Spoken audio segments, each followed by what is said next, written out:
Chapter 75. There was a loud hubbub out in front of the house, and Johnny ran to the living room window to look. She hurried back to the kitchen with wide eyes, loud whispering, "It's TV cameras and the newspapers outside, CNN, NBC, lots of them, like that other time with Gary Sinise, you remember?" "Of course you remember," said Damon. "Nobody's dim-witted in this house except you." "Oh, good Lord, Alex," Nana said. "Don't they know decent people are eating breakfast?" She shook her head, rolled her eyes. "The vultures are here again. Maybe I should throw some meat scraps out the front door." "You go talk to them, Johnny," I said, and looked back at the TV. I don't know why I was feeling so cynical, but I was. My remark quieted her down for half a second, but then she figured it was a joke. She pointed a finger at herself. "Gotcha." I knew they wouldn't go away, so I took my mug of coffee and headed toward the front door. I walked out into a beautiful fall morning, temperature probably in the low 60s. Leaves rustled merrily, and the elm and maple trees' dappled sunshine fell on the heads of the TV crew and print journalists gathered at the edges of our front lawn. The vultures. "Don't be absurd and ridiculous around here," I said, and then calmly sipped my coffee as I stared at the noisy press mob. Of course, I didn't kill Detective Patsy Hampton or frame anyone for her murder. Then I turned on my heel and walked back inside without answering a single question from any of them. Nana and the kids were right behind the big wooden door listening. "That was pretty good," Nana said, and her eyes sparkled and beamed. I went upstairs and got dressed for work. "Go to school, now," I called back to Johnny and Damon. "Get straight A's. Play nicely with your friends. Pay no attention to the craziness everywhere around you." "Yes, Daddy." Chapter 76. On account of his request for diplomatic immunity, we weren't allowed to question Jeffrey Schaefer about Detective Hampton's murder or anything else. I was incredibly frustrated. We had the weasel, and we couldn't get to him. Investigators were lying in wait for me that morning at the station house, and I knew it was going to be a long and excruciating day. I was interviewed by Internal Affairs, by the city's chief counsel, and also by Mike Kersey from the district attorney's office. "Pay no attention to the craziness everywhere around you," I reminded myself over and over, but my own good advice wasn't working too well. Around 3 o'clock, the district attorney himself showed up. Ron Coleman is a tall, slender, athletic-looking man. We had worked together many times when he was coming up in the DA's office. I had always found him to be conscientious, well-informed, and committed to rationality and sanity. He never seemed very political, so it had come as a shock to almost everyone when Mayor Monroe appointed him the DA.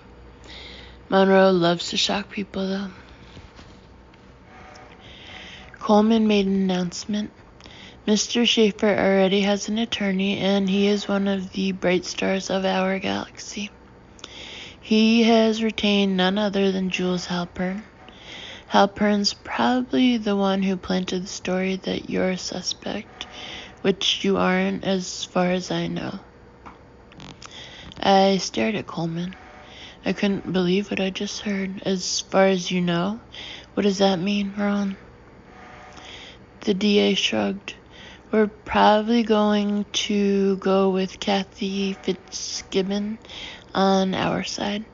I think she's our best litigator. We'll back her up with Linda Cole, and maybe Stephen Apt, who are also top-notch. That's my take on it as of this morning.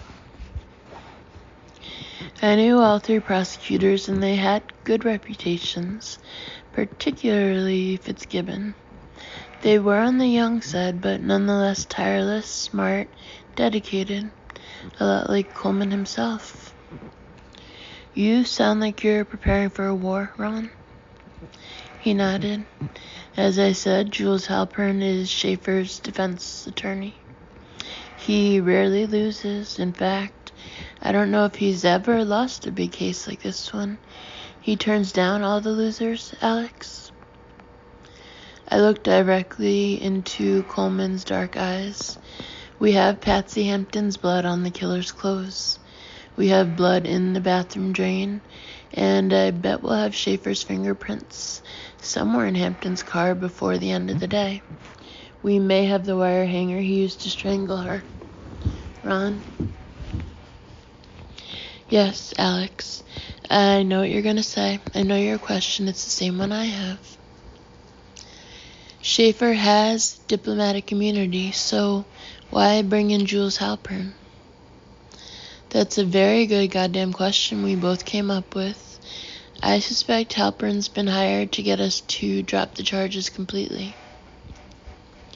We have substantial evidence. He was washing Patsy Hampton's blood off himself in the bathroom. There's residue in the sink. Coleman nodded and shrank back into his easy chair. I don't understand why Jules Halpern is involved. I'm sure we'll know before too long, though. I'm afraid we'll know soon, I said.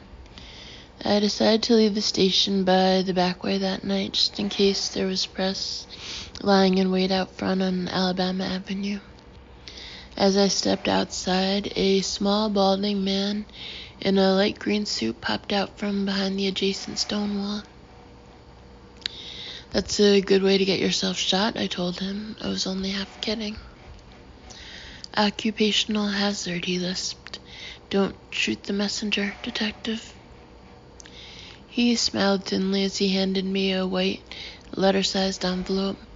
Alex Cross, you've hereby been served with the summons and complaint.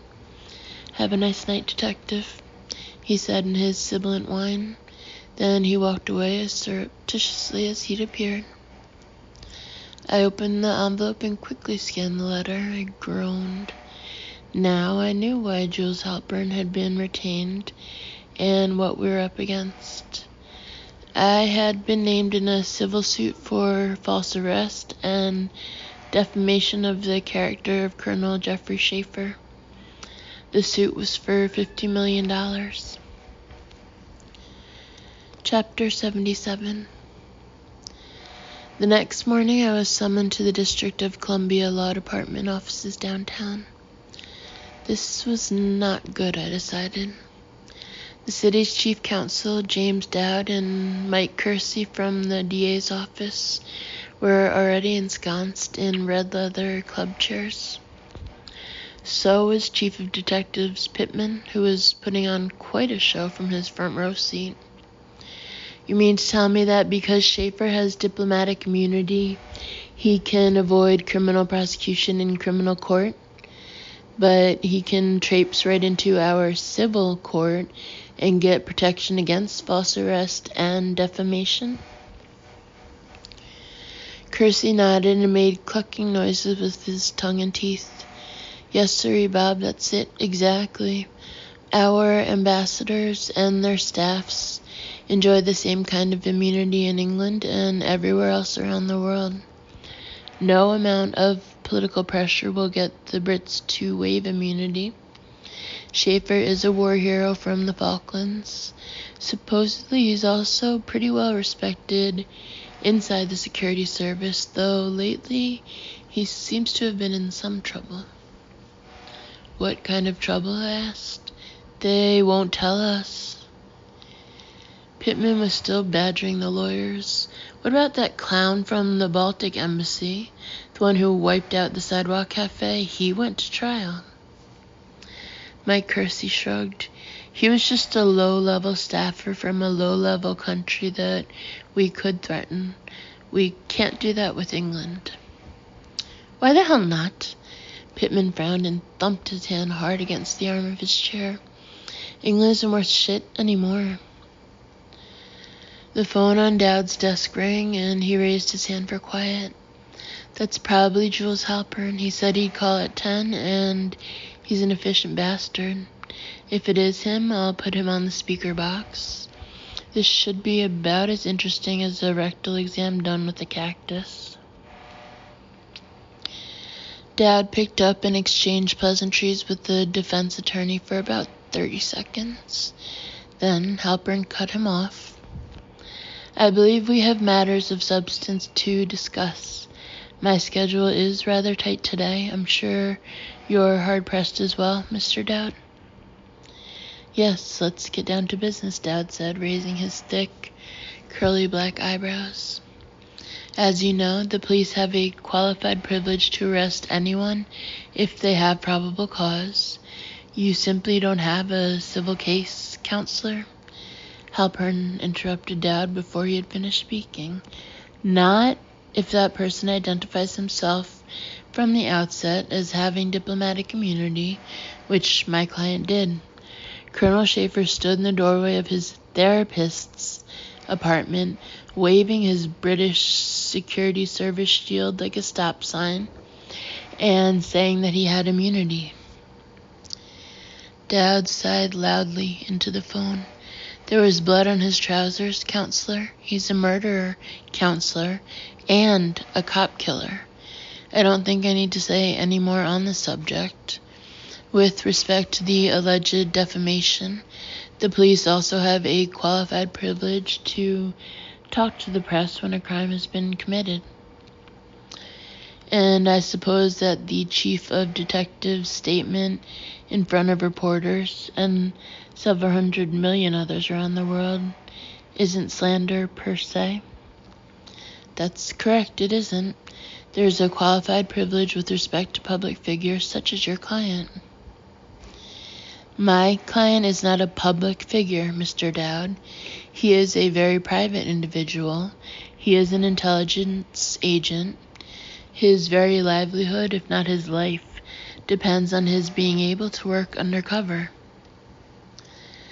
The chief counsel was already exasperated, possibly because Halpern's responses were so calm, yet always delivered rapid fire.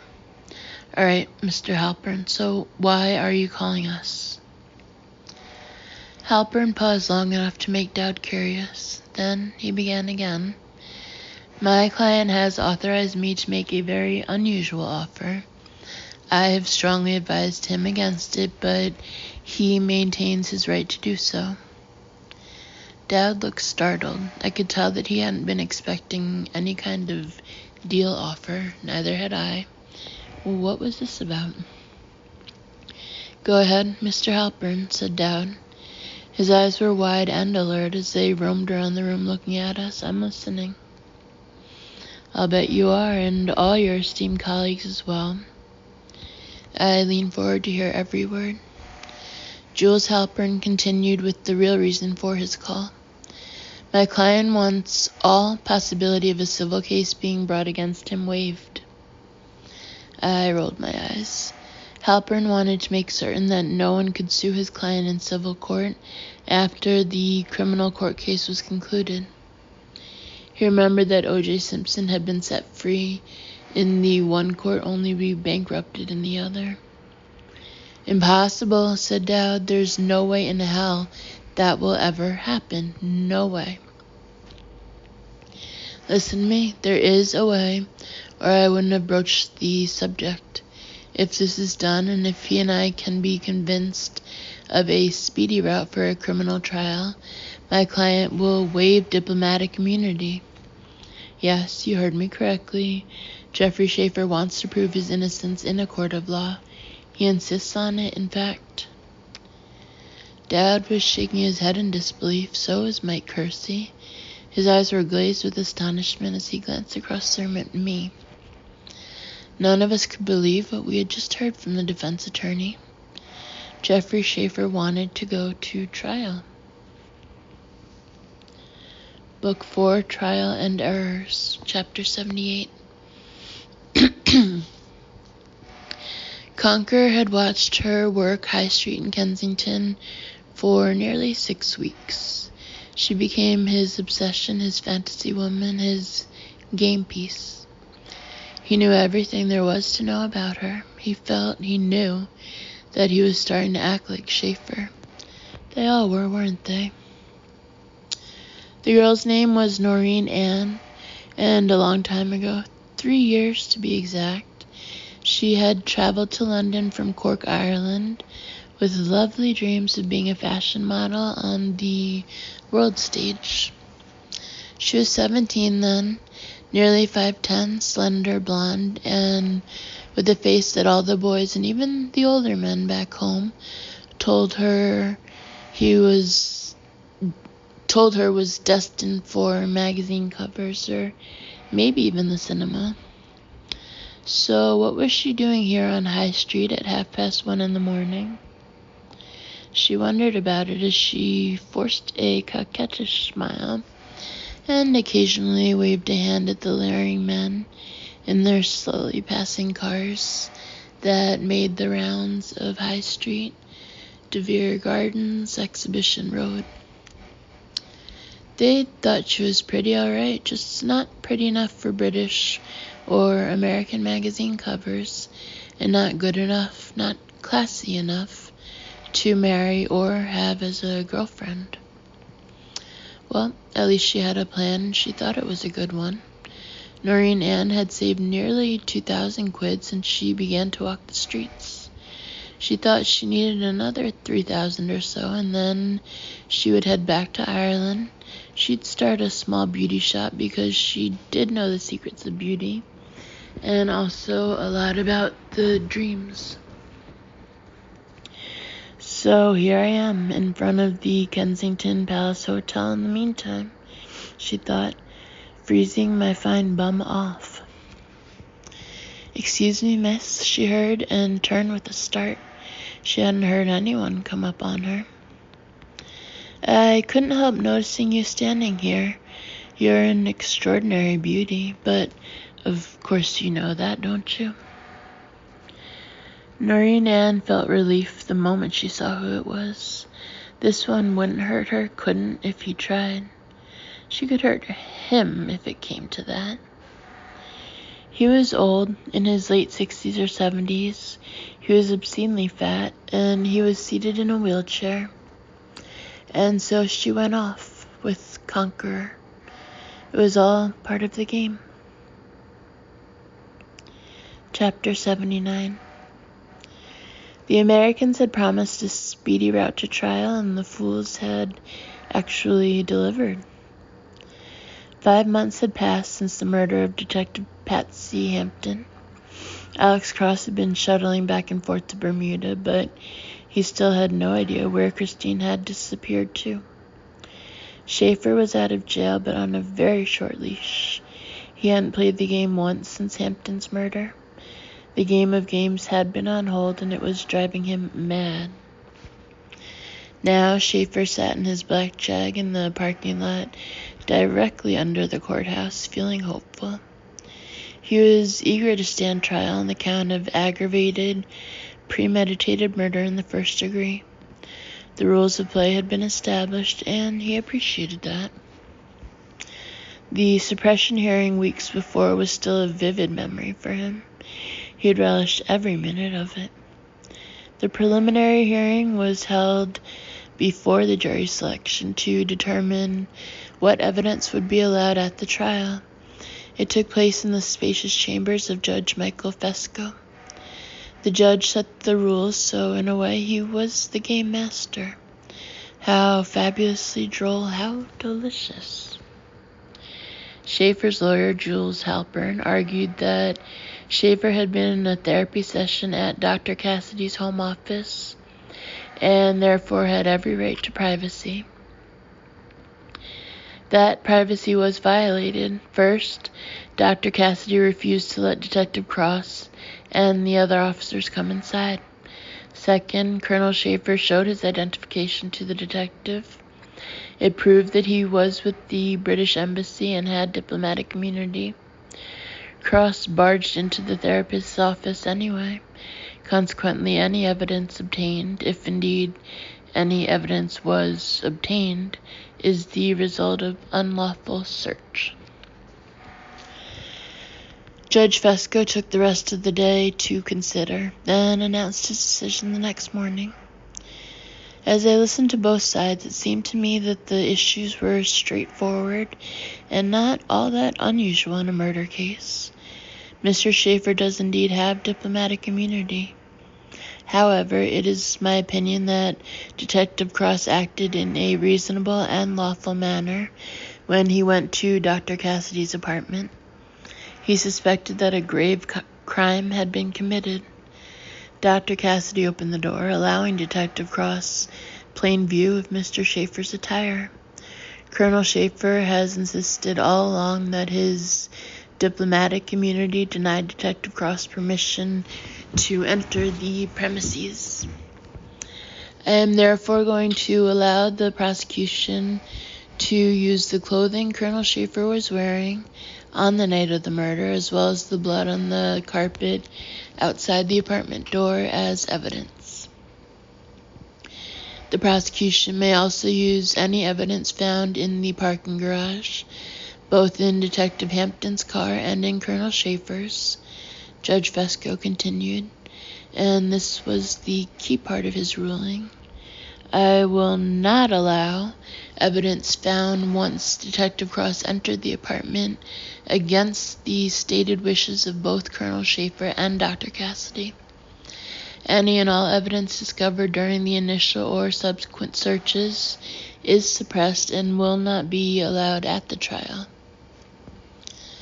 The prosecution was also told not to make any reference during the trial to any other uncharged murders that Schaefer was suspected of having committed in Washington. The jury was to understand that Schaefer was under investigation only for the murder of Senior Detective Patricia Hampton. Both the prosecution and the defense claimed victory at the end of the suppression hearing. The stone steps outside the courthouse were swarming with a buzzing, unruly crowd on the morning of the first day. Schaefer's supporters were wearing OK buttons and waving crisp new Union Jacks. These wondrous fools made him smile as he clasped both hands high over his head in victory. He enjoyed being a hero immensely. What a glorious time! Even if he was a little high and spacey on a few choice pharmaceuticals. Both sides were still predicting slam-dunk victories. Lawyers were such fabulous bullshitters. The press was touting the outrageous charade as the, quote, criminal trial of the decade, unquote. The media hype, expected and ritualistic, thrilled him anyway. He internalized it as tribute and adulation, his due. He purposely cut quite a dashing figure. He wanted to make an impression on the world.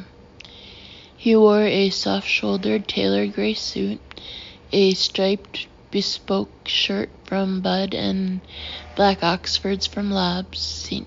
James. He was photographed 100 times in the first few moments alone. He walked into the courthouse as if in a dream.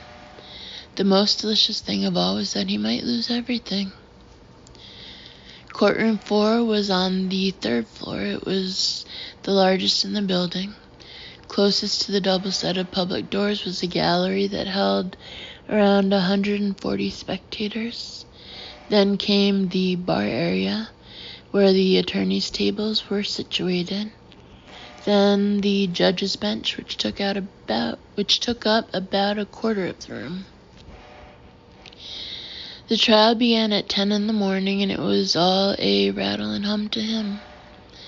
The lead prosecutor was Assistant U.S. Attorney Catherine Marie Fitzgibbon. He already yearned to murder her and wondered if he possibly could. He wanted Ms. Fitzgibbon's scalp on his belt. She was just 36, Irish Catholic, single, sexy in her tight-ass way, dedicated to high-minded ideals like so many others from her island of origin. She favored dark blue or gray and tailor wardrobes and wore a ubiquitous tiny gold cross on a gold chain. She was known in the DC legal community as the drama queen. Her melodramatic telling of the gory details was meant to win sympathy of the jury. A worthy opponent indeed, a worthy prey as well. Schaefer sat at the defendant's table and tried to concentrate. He listened, watched, felt as he hadn't in a long time. He knew they were all watching him. How could they not? Schaefer sat there observing, but his brain was on fire. His esteemed attorney, Jules Halpern, finally began to speak, and he heard his own name. That piqued his interest, all right. He was the star here, wasn't he? Jules Halpern was little more than 5'4", but he cut quite a powerful figure in a court of law. His hair was dyed jet black and slicked back tightly against his scalp. His suit was from a British tailor, just like Schaefer's. Schaefer thought rather uncharitably, he supposed. Dress British, think Yiddish. Seated beside Halpern was his daughter Jane, who was second chair. She was tall and slender, but with her father's black hair and beak nose. Jules Halpern certainly had a strong voice for such a slight and small fellow. My client, Jeffrey Schaefer, is a loving husband. He is also a very good father and happened to be attending a birthday party for 2 of his children half an hour before the murder of Detective Patricia Hampton. Colonel Schaefer, as you will hear, is a valued and decorated member of the British intelligence community. He is a former soldier with a fine record. Colonel Schaefer was clearly set up for this murder charge because the Washington police needed this terrible crime to be solved. This I will prove to you, and you will have no doubt of it. Mr. Schaefer was framed because a particular homicide detective was going through some bad personal times and lost control of the situation. Finally, and this is the most essential thing for you to remember, Colonel Schaefer wants to be here. He isn't here because he has to be. He has diplomatic immunity. Jeffrey Schaefer is here to clear his good name. Schaefer nearly stood up in the courtroom and cheered.